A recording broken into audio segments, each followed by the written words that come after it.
So the structure of this psalm, is it very similar to other psalms? Is it a little different?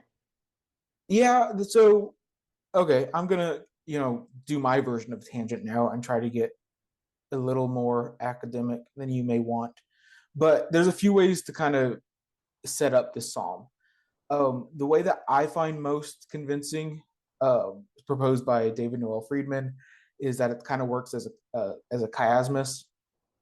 Now, chiasmus is kind of like a reversal of of ordering, and it's often categorized by A B B A or A B C B A or something like that. And I kind of see the A B C B A in this structure of the psalm as a whole.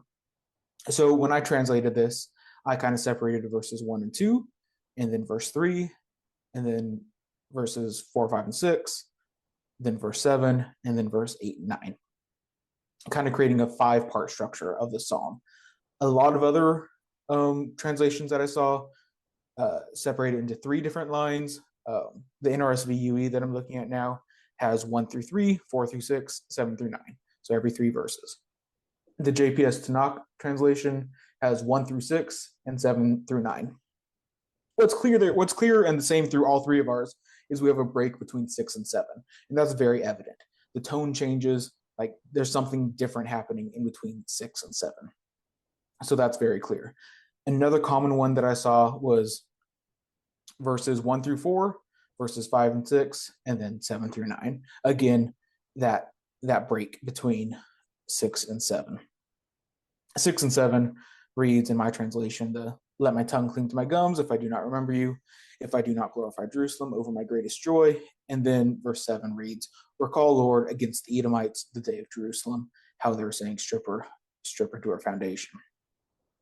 So, there's that definite distinction there. But I think what's important here, if this is a chiasmus, as I mentioned, which I think it is that it points to the center oftentimes of the chiasmus. And that's going to be 5 and 6, verses 5 and 6, or I guess verse 5 and the first half of verse 6. And it reads, if I forget you, Jerusalem, let my right hand wither, let my tongue cling to my gums, if I do not remember you. And like even that structure, I think is a tight chiasmus. We have A, B, B, A. If I forget you, Jerusalem, let my right hand wither, let my tongue cling to my gums, if I do not remember you. So I think this does a lot of things. It shows, one, that this is a very intentionally structured, a very tightly structured psalm, and 2, it points towards this verse. This is what this psalm is about, saying, hey, I'm not going to forget Jerusalem.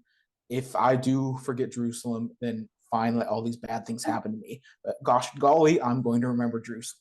And I think by looking at the structure, by understanding the structure of the psalm, it's a lot easier to see that the focus is on, hey, remembering Jerusalem while we're in exile. Whereas if we're reading this, in order as we might think like, oh, the ending is the focus. Where like, oh, happy is the one who seizes and shatter your children against the rock. And I don't think that's a focus. I don't think that's the main thing. That's a part of the grief. That's a part of the lament. But if we look at this through a chiasmus view, we see that the middle there is kind of what's being pointed at.